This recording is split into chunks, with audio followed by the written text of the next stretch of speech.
Inscreva-se, deixe seu comentário e gostei, gratidão. Freud. A teoria da libido e o narcisismo. Senhoras e senhores, repetidas vezes, e a última delas muito recentemente, tratamos da separação entre instintos do eu e instintos sexuais. Primeiro, a repressão nos mostrou que eles podem se contrapor e que, então, os instintos sexuais são expressamente derrotados e obrigados a buscar satisfação por vias indiretas regressivas, achando, em seu caráter indomável, compensação pela derrota.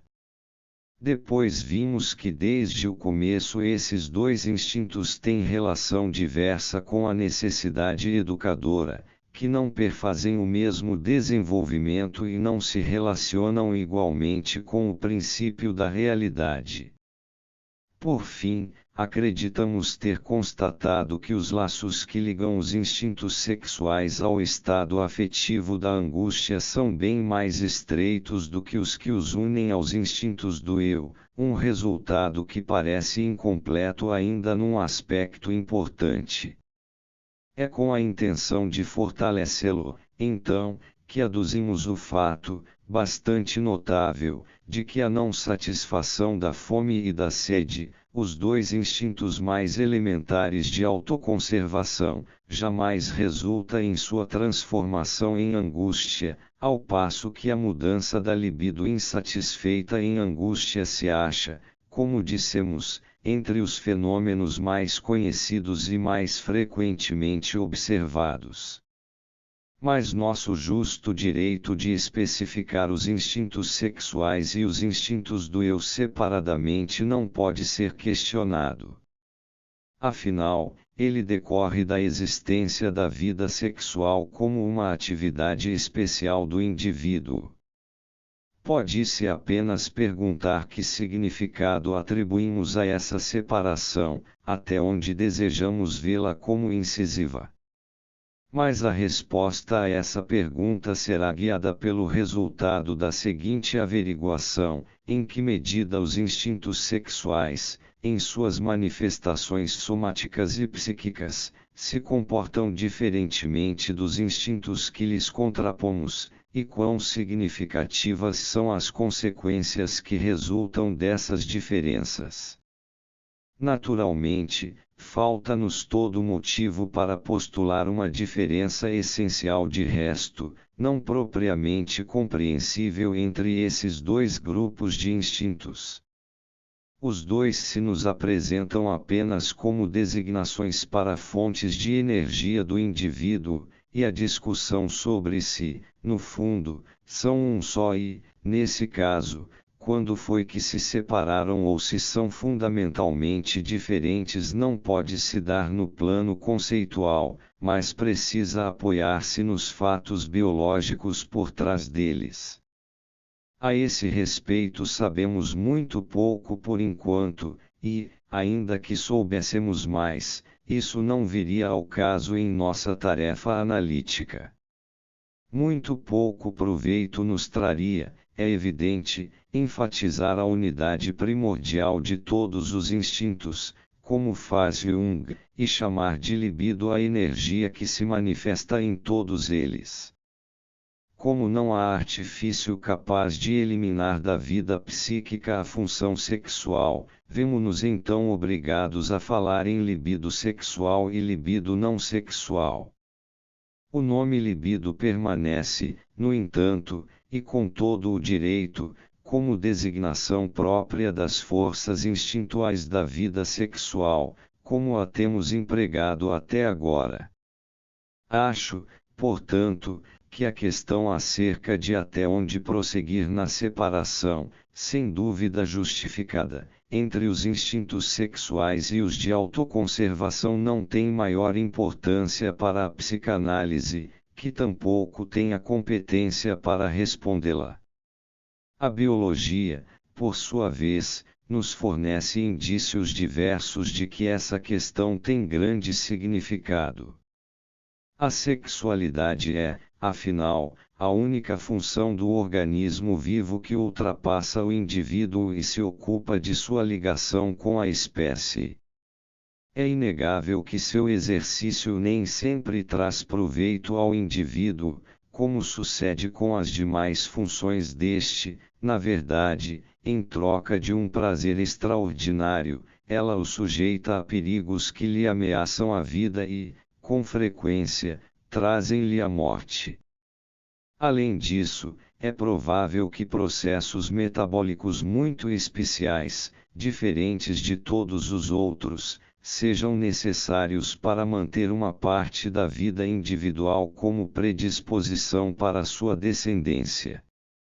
Por fim, do ponto de vista biológico, o ser individual que se vê como central e considera sua sexualidade um meio como outro qualquer para sua própria satisfação é apenas um episódio no interior de uma série de gerações, um efêmero apêndice de um plasma germinativo dotado de virtual imortalidade, como que o detentor temporário de um legado que sobreviverá a ele. Todavia, a explicação psicanalítica das neuroses não requer considerações tão vastas. Acompanhando separadamente os instintos sexuais e do eu, encontramos a chave para compreender o grupo das neuroses de transferência. Podemos fazê-las remontar à situação fundamental em que os instintos sexuais entram em disputa com os de autoconservação ou, em termos biológicos embora mais imprecisos, em que a posição do eu como ser individual conflita com aquela de integrante de toda uma série de gerações. Uma dissensão desse tipo talvez ocorra apenas no ser humano, e por isso, de modo geral, a neurose seria prerrogativa dele em relação aos animais. O desenvolvimento muito intenso da libido e a formação, possibilitada talvez por isso mesmo, de uma vida psíquica ricamente articulada parecem ter criado as condições para o surgimento de tal conflito. É evidente, aliás, que essas mesmas condições ensejaram também o progresso humano para além do que o homem possui em comum com os animais, de tal forma que sua suscetibilidade à neurose constituiria, assim, apenas o outro lado de seus demais talentos.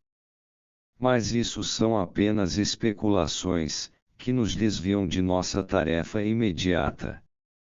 Até agora, a possibilidade de diferenciar os instintos do eu dos instintos sexuais, com base em suas respectivas manifestações, foi o pressuposto de nosso trabalho. Não foi difícil fazê-lo no tocante às neuroses de transferência. Os investimentos de energia que o eu dedica aos objetos de seus desejos sexuais, nós os chamamos libido, a todos os demais, originários dos instintos de autoconservação, demos o nome de interesse. Seguindo a pista dos investimentos libidinais, de suas transformações e de seus destinos finais, logramos obter uma primeira compreensão do mecanismo das forças psíquicas. As neuroses de transferência nos forneceram matéria bastante propícia para isso. Mas o eu, sua composição a partir de organizações diversas, a estrutura e o funcionamento dessas organizações permaneceu-nos oculto, e podemos supor que somente a análise de outros distúrbios neuróticos nos traria essa compreensão. Bem cedo começamos a estender as concepções psicanalíticas para essas outras afecções. Já em 1908, Cara Brown, após uma troca de impressões comigo, lançou a tese de que a característica principal da dementia precoce, incluída entre as psicoses, seria a falta do investimento libidinal dos objetos, em as diferenças psicossexuais entre histeria e dementia precoce. Então se levantou a questão do que aconteceria com essa libido dos dementes, afastada dos objetos. Abraão não titubeou em responder, ela reverteria para o eu, e essa reversão reflexiva é a fonte da megalomania na demência precoce. A megalomania pode perfeitamente ser comparada à conhecida superestimação sexual do objeto na vida amorosa. Assim, pela primeira vez, aprendemos a compreender um traço de uma afecção psicótica relacionando-o com a vida amorosa normal. Digo-lhes de pronto que essas primeiras concepções de Abraão integraram-se à psicanálise e se tornaram a base para nosso posicionamento no tocante às psicoses. Lentamente, fomos nos familiarizando com a concepção de que a libido, que encontramos apegada aos objetos e que é expressão do anseio de neles conquistar satisfação, pode também deixá-los, substituindo-os pelo próprio eu, uma concepção que gradualmente se desenvolveu de forma cada vez mais coerente. O nome para essa alocação da libido narcisismo, tomamos emprestado a uma perversão descrita por Paul Nack, na qual o indivíduo adulto trata o próprio corpo com todas as carícias normalmente dedicadas a um objeto sexual externo. Logo refletimos que se existe essa fixação da libido no próprio corpo e na própria pessoa, em vez de num objeto, isso não pode constituir exceção, nenhum acontecimento insignificante. É provável, antes, que esse narcisismo seja o estado geral e primordial, a partir do qual se desenvolveu mais tarde o amor objetal, sem que o narcisismo precisasse desaparecer. Foi impossível não recordar, da história evolutiva da libido objetal, que inicialmente muitos instintos sexuais se satisfazem no próprio corpo de forma autoerótica, como dizemos, e que essa capacidade para o autoerotismo é a razão para que a sexualidade se atrase na educação para o princípio da realidade. Assim, o autoerotismo seria a prática sexual do estágio narcisista da alocação da libido. Em resumo, concebemos a relação da libido do eu com a libido objetal de uma maneira que posso ilustrar aos senhores mediante uma comparação extraída da zoologia. Pensem nos seres vivos mais simples, aqueles que consistem em um amontoado pequeno e pouco diferenciado de substância protoplasmática. Eles apresentam prolongamentos, chamados pseudópodes, para os quais fazem fluir a substância de seu corpo. Podem, no entanto, recolher esses prolongamentos e se fechar em uma bola. A projeção dos prolongamentos nós comparamos ao envio de libido para os objetos, enquanto a maior parte da libido pode permanecer no eu, e supomos que, em condições normais, a libido do eu pode ser transformada, de maneira desimpedida, em libido objetal, e esta, ser novamente acolhida pelo eu.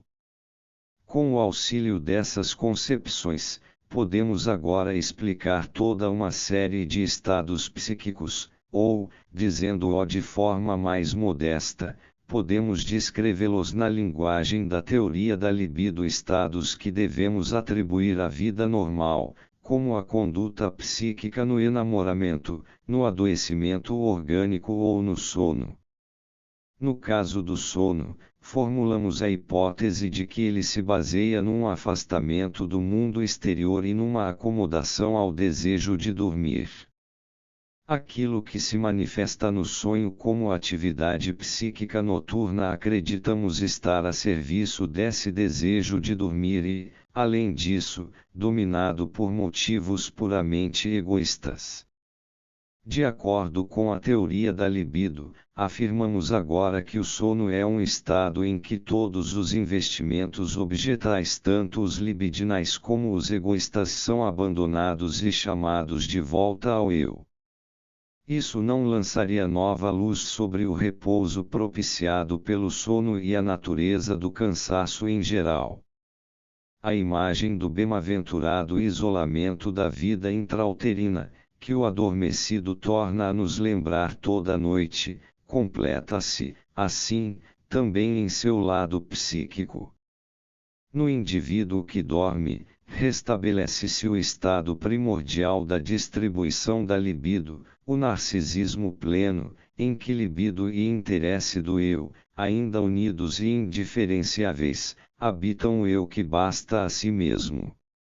Aqui cabem duas observações. Em primeiro lugar, como se diferenciam conceitualmente narcisismo e egoísmo? Creio que o narcisismo é o complemento libidinal do egoísmo. Quando se fala em egoísmo, tem-se em vista apenas o proveito do indivíduo. No narcisismo, porém, leva-se em consideração também sua satisfação libidinal. Como motivos práticos, os dois podem ser examinados separadamente ao longo de alguma distância. É possível ser absolutamente egoísta e, ainda assim, manter fortes investimentos objetais libidinais, desde que a satisfação libidinal com o objeto seja parte das necessidades do eu. O egoísmo cuidará, então, para que a aspiração pelo objeto não cause nenhum dano ao eu. É possível ser egoísta e, ao mesmo tempo, fortemente narcisista, isto é, ter uma necessidade objetal muito pequena, seja na satisfação sexual direta, seja naquelas aspirações mais elevadas, que derivam da necessidade sexual, as quais eventualmente contrapomos à sensualidade, sob o nome de amor. Em todas essas relações, o egoísmo é o evidente, o constante, e o narcisismo, o elemento variável. O contrário do egoísmo, o altruísmo, não coincide conceitualmente com o investimento objetal libidinal, diferencia-se dele pela ausência das aspirações por satisfação sexual. Quando alguém se enamora totalmente, contudo, o altruísmo e o investimento objetal libidinal convergem. Em regra, o objeto sexual atrai para si uma parte do narcisismo do eu, e isso se faz notar no que chamamos superestimação sexual do objeto. Se, além disso, há a transposição altruísta do egoísmo para o objeto sexual, este se torna extremamente poderoso, absorve o eu, por assim dizer. Creio que será um descanso, para os senhores, se após as coisas fantásticas, mas no fundo áridas, da ciência, eu lhes apresentar uma representação poética da oposição econômica entre narcisismo e enamoramento. Extraio do Divã Ocidental Oriental de Goethe. Suleika. Povo, escravo e vencedor. O tempo inteiro reconhecem. Para os filhos da terra, a suprema felicidade é a personalidade. Toda a vida pode ser vivida quando a pessoa não falta a si mesma. Tudo se pode perder quando se continua sendo o que é. Tem. Bem pode ser. Assim dizem. Mas eu tenho outro caminho. Toda a felicidade terrena encontro somente em Suleika. Se ela é pródiga comigo, tenho valor para mim. Se de mim ela se esquiva, de imediato me perdi.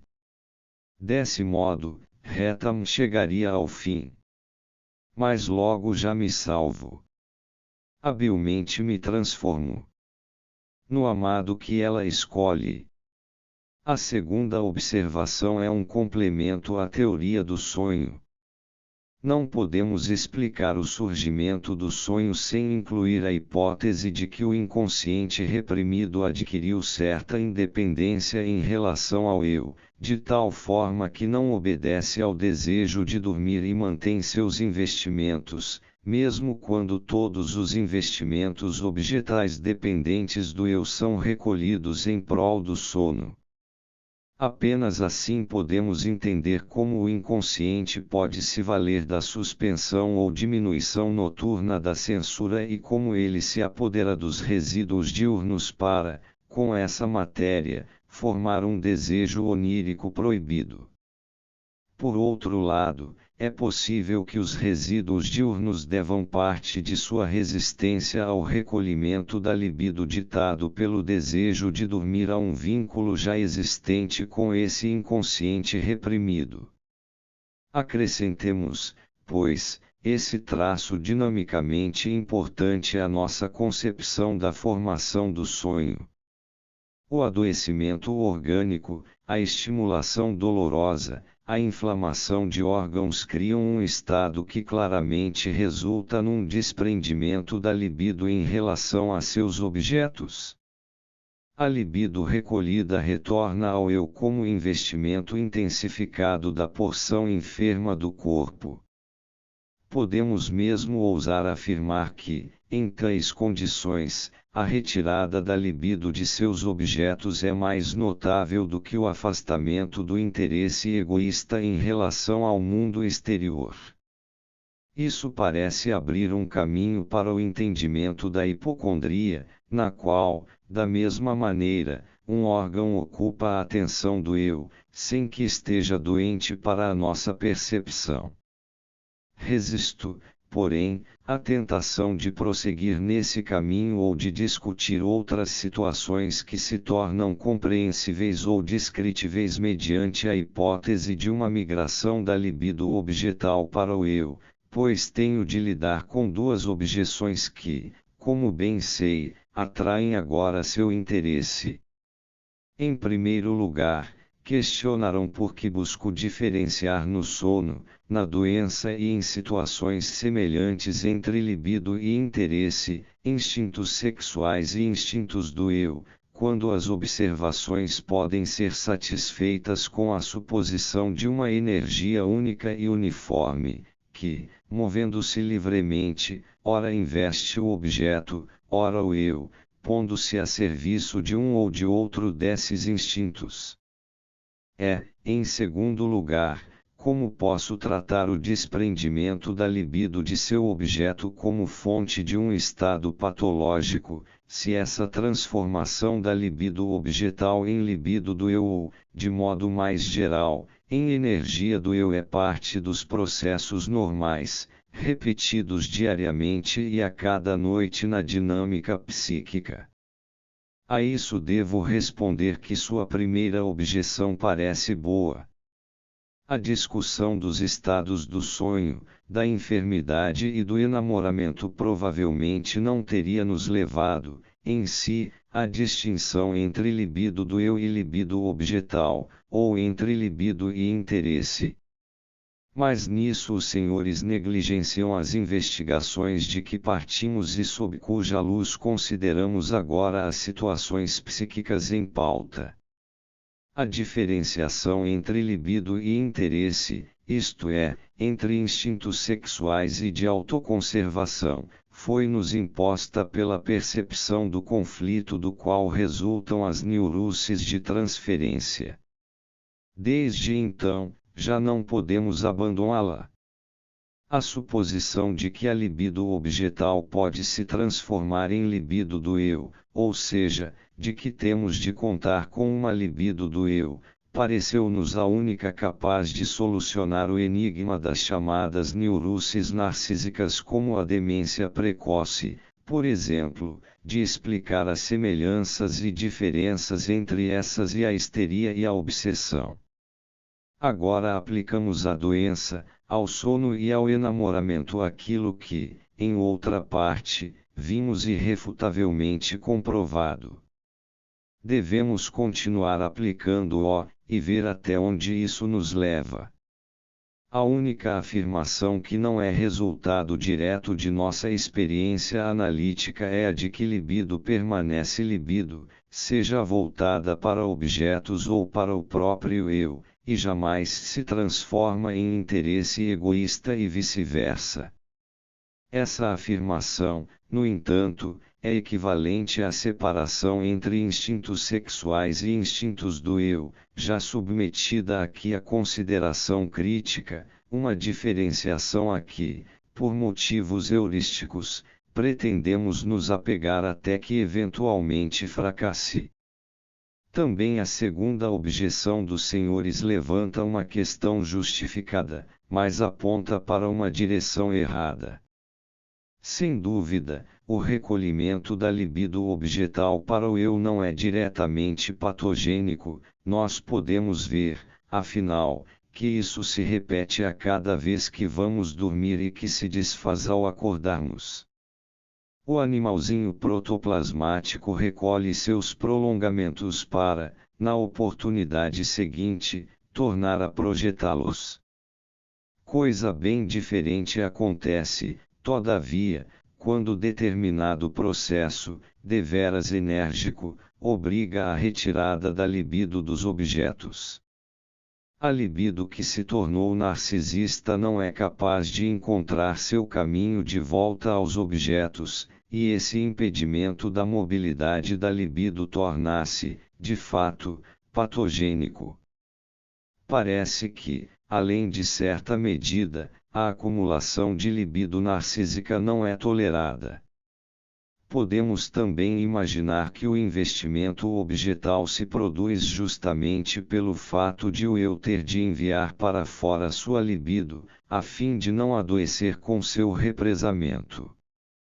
Se estivesse em nosso plano examinar mais a fundo a Dementia Praecoce, eu lhes mostraria que o processo que desprende a libido dos objetos e lhe barra o caminho de volta para eles acha-se ligado ao processo da repressão, podendo ser visto como uma contrapartida dele. Acima de tudo, porém, os senhores se sentiriam em terreno familiar ao descobrir que os pré-requisitos desse processo são quase idênticos tanto quanto percebemos até agora aos da repressão. O conflito parece ser o mesmo e se dar entre os mesmos poderes. Se o desenlace é tão diverso daquele da histeria, por exemplo, a razão para isso só pode estar numa diferença da predisposição. Nesses doentes, o ponto fraco no desenvolvimento da libido situa-se em outra fase, a fixação decisiva, que, como os senhores se lembram, permite a irrupção que leva à formação do sintoma, encontrar-se em outro lugar, provavelmente no estágio do narcisismo primitivo, para o qual, em seu desfecho, a demência precoce retorna. É bastante digno de nota que tenhamos de supor, para todas as neuroses narcísicas, pontos de fixação da libido que remontam a fases de desenvolvimento muito anteriores às que encontramos na histeria ou na neurose obsessiva. Mas, como já ouviram aqui, os conceitos que obtivemos no estudo das neuroses obsessivas devem bastar para nos orientar também nas neuroses narcísicas, tão mais difíceis na prática. São amplos os pontos em comum, trata-se, no fundo, do mesmo campo de fenômenos. Mas os senhores podem também imaginar como é mínima a perspectiva de esclarecimento dessas afecções, pertencentes já ao âmbito da psiquiatria, para todo aquele que enfrenta essa tarefa sem o conhecimento analítico das neuroses de transferência.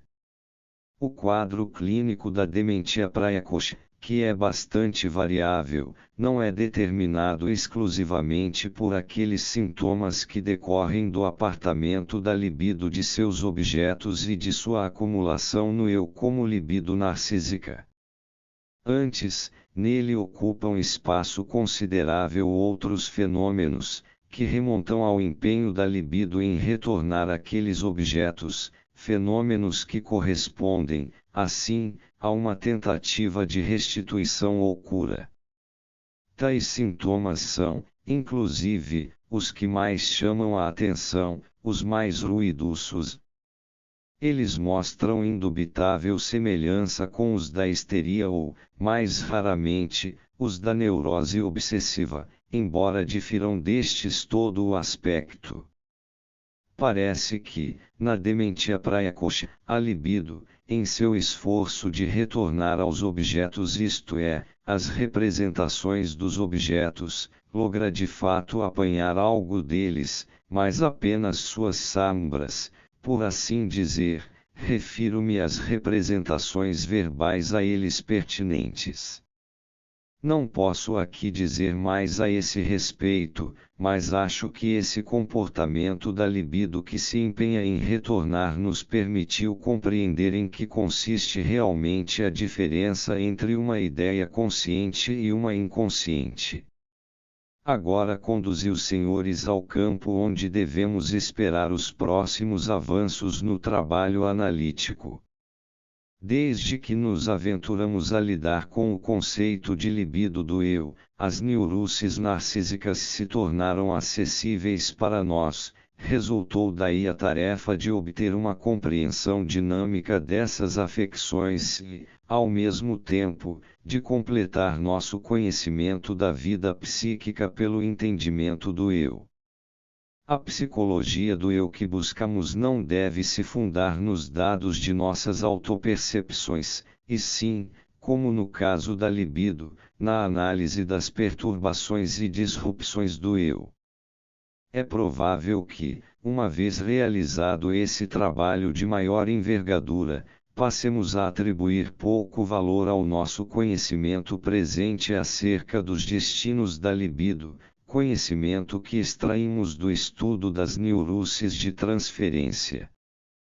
Contudo, ainda não avançamos muito nesse trabalho. A técnica de que nos valemos nas neuroses de transferência pouco pode no tocante às neuroses narcísicas. Os senhores logo saberão por quê. Ao empregá-las, sucede-nos sempre de, após um pequeno avanço, nos vermos diante de um muro que nos obriga a parar. Como sabem, também nas neuroses de transferência deparamos com barreiras que opõem semelhante resistência, mas podemos demoli-las pouco a pouco. Nas neuroses narcísicas, essa resistência é intransponível. Podemos, no máximo, lançar um olhar curioso sobre o muro, a fim de espiar o que se passa do outro lado. Nossos métodos técnicos precisam, portanto, ser substituídos por outros. Ainda não sabemos se vamos conseguir encontrar tais substitutos. Todavia, tampouco no caso desses doentes nos falta material. Eles se manifestam profusamente, ainda que não respondam a nossas perguntas, e por enquanto temos de interpretar essas manifestações com o auxílio da compreensão que adquirimos nos sintomas das neuroses de transferência. A coincidência é grande o bastante para nos assegurar um ganho inicial. Até onde essa técnica poderá nos levar é ainda uma questão em aberto. Outras dificuldades contribuem para deter nosso progresso. As afecções narcísicas e as psicoses a elas relacionadas só podem ser decifradas por observadores treinados no estudo analítico das neuroses de transferência. Mas nossos psiquiatras não estudam psicanálise, e nós, psicanalistas, conhecemos poucos casos psiquiátricos. É necessário que primeiramente se desenvolva uma geração de psiquiatras que tenha passado pela escola da psicanálise como ciência preparatória. Isso começa a acontecer hoje em dia nos Estados Unidos, onde muitos psiquiatras em posição de comando apresentam as doutrinas psicanalíticas a seus estudantes, e onde proprietários de instituições e diretores de manicômios se empenham em observar seus doentes nos termos dessas teorias. Também nós, contudo, logramos algumas vezes lançar um olhar sobre esse muro narcísico, e quero relatar aos senhores o que acreditamos ter vislumbrado. A forma de doença conhecida como paranoia, insanidade crônica e sistemática, ocupa uma posição oscilante nas tentativas de categorização da psiquiatria atual. Já não resta dúvida acerca de seu parentesco próximo com a dementia praecoce. Certa vez, sugeri agrupar a paranoia e a dementia praecoce sob a designação comum de parafrenia. De acordo com seu conteúdo, as formas assumidas pela paranoia são descritas como megalomania, delírio de perseguição, delírio de amor, erotomania, de ciúmes, etc. Não esperaremos tentativas de explicação por parte da psiquiatria. Como exemplo, embora antigo e incompleto, menciono a seguinte tentativa de, por meio de uma racionalização intelectual, derivar um sintoma de outro. O doente, que, por inclinação primária, se crê perseguido, deve concluir dessa perseguição ser ele uma personalidade muito importante e, por essa razão, desenvolveria uma megalomania.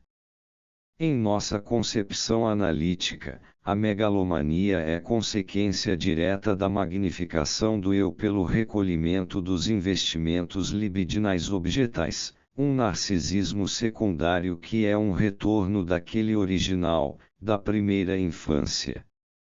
Nos casos de delírio de perseguição, fizemos observações que nos levaram a seguir determinada pista.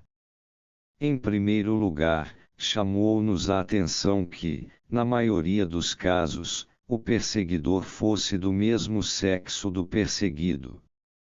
De início, esse fato ainda admitia uma explicação inofensiva, mas, em alguns casos bem estudados, verificou-se claramente que a pessoa mais amada do mesmo sexo em tempos de normalidade transformava-se, após o adoecimento, no perseguidor. Outro desenvolvimento se faz possível quando a pessoa amada, em consonância com afinidades conhecidas, é substituída por outra, como, por exemplo, o pai pelo professor ou superior hierárquico. Dessas experiências cada vez mais numerosas, concluímos que a paranoia persecutoria em latim é a forma pela qual o indivíduo se defende de um impulso homossexual que se tornou demasiado intenso.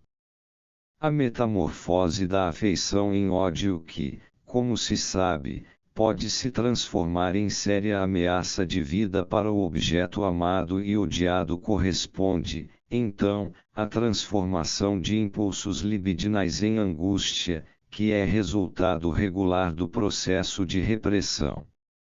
Ouçam, por exemplo, o caso mais recente dessa natureza que observei. Um jovem médico precisou ser expulso de sua cidade natal, por ter ameaçado de morte o filho de um professor universitário local que, até então, fora seu melhor amigo. Ele atribuiu, a esse amigo de antes, intenções verdadeiramente infernais e um poder demoníaco. Era o culpado de todos os infortúnios que haviam se abatido sobre a família do doente nos últimos anos, de cada adversidade familiar e social. Mas, não bastasse isso, o mau amigo e seu pai, o professor, tinham sido também os causadores da guerra e chamado os russos para o país.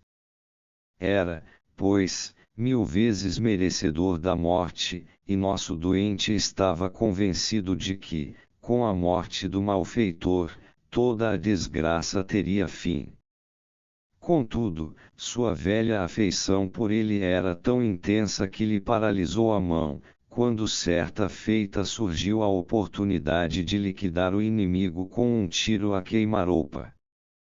Nos breves colóquios que tive com o doente, revelou-se que a relação de amizade entre os dois remontava aos primeiros anos do ginásio.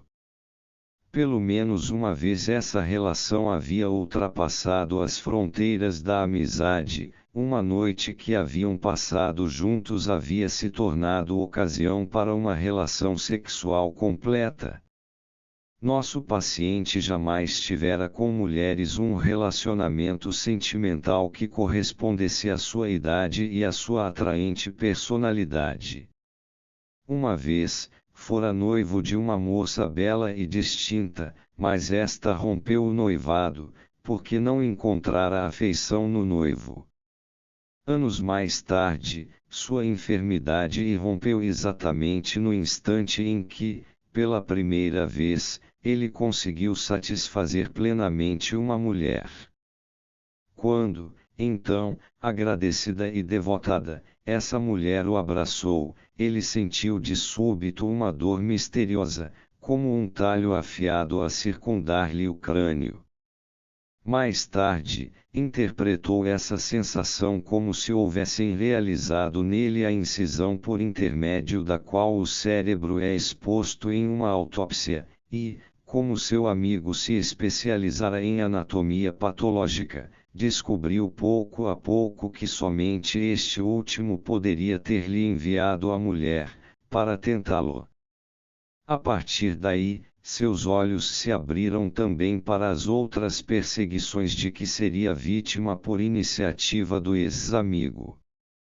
E quanto aos casos em que o perseguidor não é do mesmo sexo do perseguido e que, portanto, aparentemente contradizem nossa explicação de serem uma defesa contra a libido homossexual.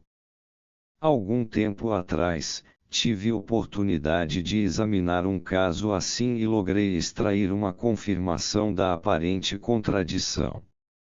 A jovem moça, que se acreditava perseguida por um homem ao qual permitira 2 encontros afetuosos, havia, antes, nutrido uma ideia delirante em relação a uma mulher que podemos conceber como uma substituta de sua mãe. Somente após o segundo encontro ela deu o passo adiante de desprender essa ideia delirante da mulher e transferi-la para o homem. A condição de o perseguidor ser do mesmo sexo era mantida também nesse caso, originalmente. Em sua queixa ao advogado e ao médico, a paciente não mencionara esse estágio anterior de seu delírio, o que originou a aparência de uma contradição de nosso entendimento da paranoia. A escolha objetal homossexual se acha, em sua origem, mais próxima do narcisismo do que a heterossexual. Quando se trata, então, de rejeitar um forte e indesejável impulso homossexual, o caminho de volta para o narcisismo é bastante facilitado. Até o momento, tive muito pouca oportunidade de lhes falar dos fundamentos da vida amorosa, até onde pudemos conhecê-los, e agora não posso reparar essa omissão. Vou apenas salientar que a escolha objetal, o progresso no desenvolvimento da libido que se dá após o estágio narcisista, pode suceder de 2 maneiras diferentes. Ela pode ser de tipo narcisista, em que o eu é substituído pelo que lhe é o mais semelhante possível, ou, ainda, se dar por apoio, caso em que a escolha objetal da libido pode recair sobre pessoas que se tornaram valiosas para a satisfação de outras necessidades vitais. Uma forte fixação da libido no tipo narcisista de escolha objetal é algo que incluímos também na predisposição para a homossexualidade manifesta. Os senhores se lembram de que, em nosso primeiro encontro deste semestre, eu lhes relatei um caso de delírio ciumento observado numa mulher.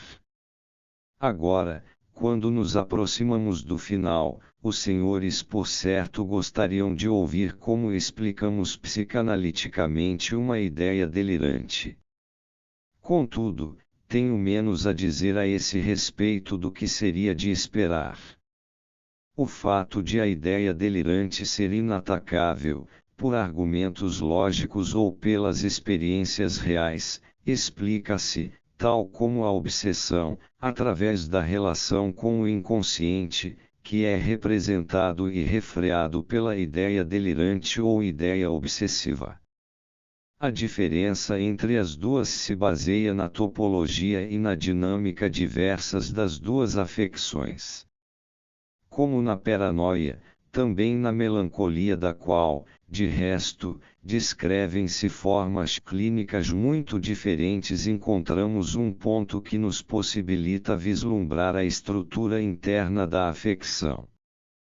Vimos que as autoacusações com que os melancólicos se torturam da maneira mais impiedosa dirigem-se, na verdade, a outra pessoa, ao objeto sexual que perderam ou que se desvalorizou por culpa dele próprio.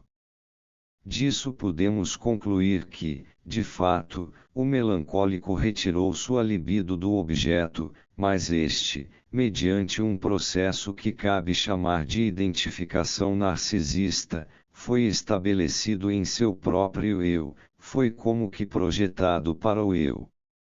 Aqui posso lhes oferecer apenas uma imagem ilustrativa, não uma descrição topológico-dinâmica ordenada. Esse eu passa, então, a ser tratado como o objeto abandonado e sofre todas as agressões e manifestações do desejo de vingança que tinham por alvo o objeto. Mesmo a tendência ao suicídio do melancólico torna-se mais compreensível quando consideramos que a amargura do doente atinge de um só golpe tanto o próprio eu como o objeto amado-odiado. Na melancolia, assim como em outras afecções narcisistas, evidencia-se de forma patente um traço da vida sentimental que, desde Bleuler, acostumamo-nos a designar como ambivalência. Chamamos assim o direcionamento para a mesma pessoa de sentimentos opostos, ternos e hostis. No curso de nossas palestras, infelizmente não pude relatar-lhes mais acerca dessa ambivalência de sentimentos. Além da identificação narcisista, a outra, histérica, que conhecemos há muito mais tempo. Eu gostaria que fosse possível esclarecer-lhes as diferenças entre as duas mediante algumas claras especificações. Sobre as formas periódicas e cíclicas da melancolia, posso lhes dizer algo que os senhores de certo gostarão de ouvir. Em condições propícias, e já logrei fazê-lo 2 vezes, o tratamento analítico levado a cabo durante os intervalos livres da doença permite que evitemos seu retorno na mesma disposição de espírito ou na disposição contrária.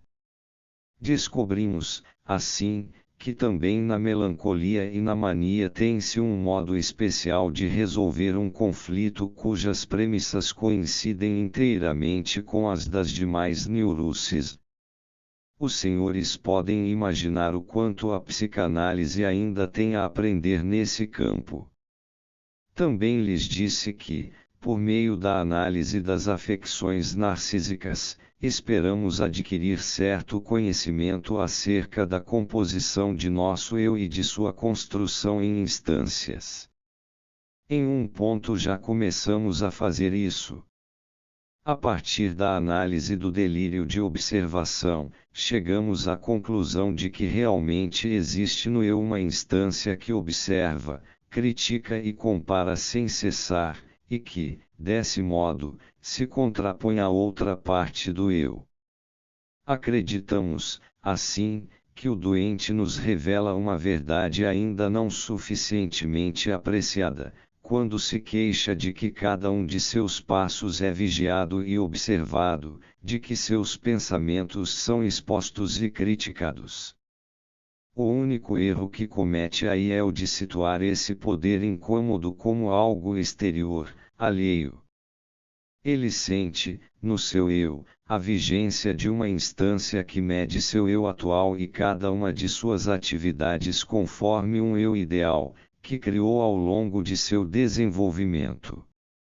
Acreditamos também que essa criação se deu com o propósito de restabelecer aquela autossatisfação outrora vinculada ao narcisismo infantil primário, a qual, desde então, sofreu tantas perturbações e ofensas. Conhecemos essa instância autoobservadora como o sensor do eu, a consciência, trata-se da mesma instância que, à noite, exerce a censura onírica, da qual partem as repressões contra os desejos não confiáveis. Ao se decompor, no delírio de observação, ela nos revela ser originária da influência exercida por pais, educadores e pelo meio social, da identificação com algumas dessas pessoas modelares. Esses seriam, pois, alguns dos resultados que nos forneceu, até o momento, a aplicação da psicanálise às afecções narcísicas. Certamente são ainda muito poucos, e carecem, por enquanto, daquela agudeza que só se pode adquirir mediante uma familiaridade mais segura com um novo campo. Devemos todos esses resultados à exploração do conceito de libido do eu ou libido narcísica, com a ajuda do qual estendemos às neuroses narcísicas as concepções que se mostraram eficazes no trato das neuroses de transferência. Mas os senhores perguntarão agora: será que conseguiremos subordinar todas as perturbações próprias das afecções narcísicas e das psicoses à teoria da libido? Será possível reconhecer por toda parte o fator libidinal da vida psíquica como o culpado pelo adoecimento, sem que precisemos jamais responsabilizar por isso alguma modificação na função do instinto de autoconservação? Bem, senhoras e senhores, essa decisão não me parece urgente e, acima de tudo, ela tampouco me parece amadurecida. Podemos tranquilamente confiá-la ao avanço do trabalho científico. Eu não me espantaria se o poder de produzir efeitos patogênicos se mostrasse de fato prerrogativa dos instintos libidinais, de tal forma que a teoria da libido poderia festejar amplo triunfo, desde as neuroses atuais mais simples até a mais grave alienação psicótica do indivíduo. Afinal, conhecemos como traço característico da libido sua relutância em submeter-se à realidade do mundo, a ananque. Mas considero bastante provável que os instintos do eu sejam arrebatados secundariamente pelos estímulos patogênicos da libido e levados a uma perturbação funcional. Ainda que viéssemos a descobrir que nas psicoses graves os próprios instintos do eu são desencaminhados primordialmente, eu não conseguiria ver nisso um fracasso na direção de nossa pesquisa. O futuro dará a resposta ao menos aos senhores. Permitam, porém, que eu retorne ainda por um momento à angústia, a fim de iluminar uma última obscuridade que lá deixamos. Dissemos que não harmonizava com a relação entre angústia e libido. De resto, tão bem conhecida o fato de a angústia realista ante um perigo ser a manifestação dos instintos de autoconservação, algo que, no entanto, dificilmente se contesta. Como seria, porém, se o afeto da angústia não fosse responsabilidade dos instintos egoístas do eu, mas da libido do eu? Afinal, o estado de angústia é sempre inadequado, e sua inadequação torna-se patente quando ele atinge um alto grau. Nesse caso, ele perturba a ação, seja ela a fuga ou a defesa, ação que é, ela sim, adequada e a serviço da autoconservação. Se, portanto, atribuímos a parte afetiva da angústia realista à libido do eu, e a ação ao instinto de conservação do eu, solucionamos a dificuldade teórica. Os senhores não hão de acreditar seriamente que um indivíduo foge porque sente angústia. Não, ele sente a angústia e se põe em fuga pelo mesmo motivo, que vem da percepção do perigo. Pessoas que sobreviveram a grandes perigos relatam não ter se angustiado, agiram simplesmente apontando sua espingarda para a fera, por exemplo, e isto sim, foi o mais adequado.